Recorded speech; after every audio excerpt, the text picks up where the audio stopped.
Hello, good morning students. चलिए आज हम कक्षा 10 में एक नए पाठ की शुरुआत कर रहे हैं और ये पाठ है उत्साह तथा आठ नहीं रही है। ये क्षितिज भाग 2 और ये काव्य खंड से है और ये 2 कविताएं हैं। इन दोनों कविताओं को हम आज पढ़ेंगे और इनका भावार्थ समझेंगे। लेखक हैं सूर्यकांत त्रिपाठी निराला।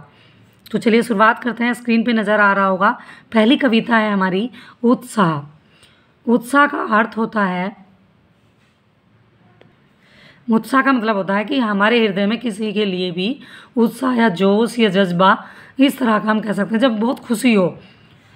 तो चलिए पढ़ते हैं, कविता की स्टार्टिंग करते हैं। बादल गरजो, घेर घेर गोर गगन धराधर ओ, ललित ललित काले घुंघराले, बाल कल्पना के से पाले, विद्युत छवि उर्मे कवि नवजीवन वाले, वज्र छिपा न्यूतन कविता फिर भर दो बादल बादल गरजो। ये देखिएगा हमारी एक कविता है, इसकी जो है इसे 2 पार्ट्स में डिवाइड किया गया है। तो देख लेते हैं इसका भावार्थ क्या है। जो है कवि जो है बादलों को संबोधित कर रहा है और संबोधित करते हुए कहता है कि लोगों के जो मन को सुख से भर देने वाले बादलों, कि हे बादलों तुम लोगों के मन को सुख से भर दो, आकाश को घेर घेर कर खूब गरजो, तुम्हारे जो सुंदर बाल हैं, केस मतलब बाल जो हैं केस काले एवं घुंघराले हैं। ये इन्होंने कल्पना की है किससे, एक बालक से। बालक के बाल बड़े घुंघराले होते हैं, काले होते हैं जब वो छोटा बच्चा होता है। वैसे ही यहाँ लेखक ने कल्पना की है। लेखक का काम ही कल्पना करना है, तो कल्पना की है बादलों की किससे, बच्चे से। अब जब प्रकृति की तुलना किसी मानव से करी जाए तो वहाँ मानवीकरण अलंकार होता है। तो यहाँ इन पंक्तियों में जो है मानवीकरण अलंकार है। कहाँ पर, मैं बता दूँ कि ललित ललित काले घुंघराले, यानी कि मीन्स सुंदर सुंदर काले, घुंघराले मीन्स लिपटे हुए, घुंघराले बिल्कुल, बाल कल्पना के से पाले। तो कल्पना के जो विस्तार है, उन्होंने जो कल्पना की है बिल्कुल उसी के समान घने, अर्थात काले एवं सघन, पूरे एकदम जो काले घुंघराले हैं, बिल्कुल भरे भरे बादल, अत्यंत यानी कि जो दूर दूर तक फैले हैं इसमें आकाश में। कवि जो निराला है बादलों को कवि के रूप में जो मतलब है, कहते हैं कि जो तुम्हारे हृदय में, यहाँ पर जो है कवि निराला वो बादलों को किसके रूप में, कवि के रूप में प्रसिद्ध तरीके से करते हुए कहते हैं कि तुम्हारे हृदय में जो बिजली की चमक है, बादलों को कह रहा है कि विद्युत छवि उर्मे, उर्मीस हृदय में, कवि नवजीवन वाले, जो कवि होते हैं, जो कवि लोग होते हैं, जो नवजीवन मीन्स जो नई रचना करने वाले होते हैं, नई कविता लिखने वाले होते हैं, उनके लिए कवि ने किसको, बादलों को कवि कहा है यहाँ। और कहा बिल्कुल उन्हीं की तरह जोश और जज्बा होता है उनके लिए जब कुछ नया लिखने चाहते हैं वो।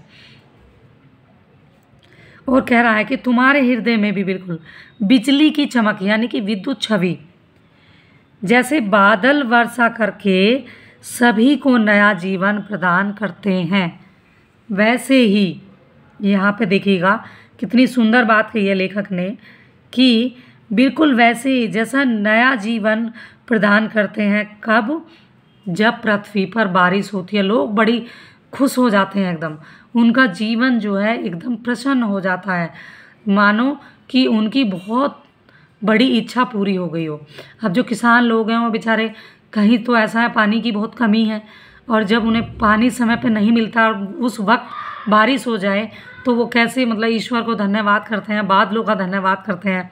वही बात यहाँ लेखक कहना चाह रहा है। आगे बढ़ते हैं चलिए। और फिर कह रहा है कि यहाँ कि वज्र छिपा न्यूतन कविता फिर भर दो बादल गरजो, यानी कि कह रहा है कि जिस प्रकार बादलों में वज्र छिपा होता है, वज्र मीन्स ये एक वज्र पत्थर के लिए भी होता है, वज्र छिपा होता है, देखने में ऐसा लगता है जैसे कि बहुत बड़े बड़े पहाड़ हैं, लेकिन बड़े कोमल होते हैं वो। उसी प्रकार तुम कवि भी जो अपनी नई कविता में अथवा अपने नए जो है भावनाओं में जो वज्र छिपा कर, मतलब अपने हृदय में जो उन्होंने मतलब वज्र छिपा करके नवीन दृष्टि का निर्माण करते हुए, अर्थात वो कह रहा है कि नवीन दृष्टि का निर्माण करो, अर्थात जो तुम पूरे संसार को जोश से भर दो। जैसे जो लेखक लोग होते हैं, अगर वो कितने भी अंदर से स्ट्रोंग हो, मतलब कठोर हो, लेकिन जब वो अपनी कविताएं लिखते हैं तो उनमें बड़ा कोमलता, वो सारी चीज़ें निकाल देते हैं, थोड़ी देर को भूल जाते हैं।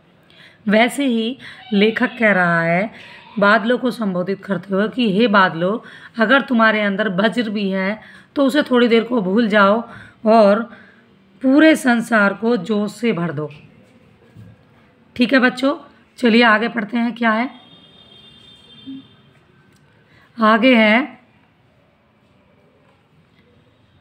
कि विकल विकल उन्मन थे उन्मन, विश्व के निधाग के सकल जन, आए अज्ञात दिशा से अनंत के घन, तप्त धरा जल से फिर शीतल कर दो, बादल गरजो। देखिए यहाँ कह रहा विकल, विकल कहते हैं बेचैनी, बेचैन। उन्मन मीन्स बिना मन के थे, उन्मन बिना मन वाले। अब यहाँ कह रहा है कि जो कवि कहता है कि जो चारों तरफ जो वातावरण में बेचैनी है व्याप्त, जो फैली हुई है लोगों के मन में, और दुखी थे वे लोग अपने मन से, इसीलिए वह बादलों से कहता है कि लोगों के मन को सुख से भर दो, सुख से भर दो। और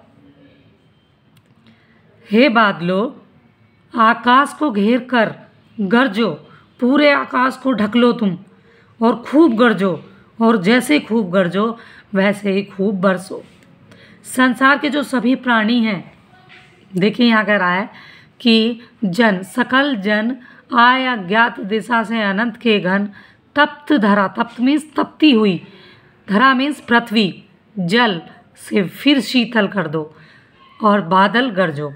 बादलों से कह रहा है कि जो संसार के, जो इस दुनिया के सभी जो प्राणी हैं, जो मनुष्य हैं, और जो भयंकर गर्मी से के कारण जो है वो बेचैन हैं और उदास भी हैं, वो अपने मन में बहुत उदासी लिए हुए हैं, और आकाश की अज्ञात अनजान दिशा से जो आए हुए जो बादलों हो, तुम पता नहीं कहाँ से आए हो, और तुम बरस कर इस गर्मी से तपती धरा को फिर से ठंडा कर दो, शीतल मीन्स ठंडा कर दो, और लोगों को सुखी कर दो।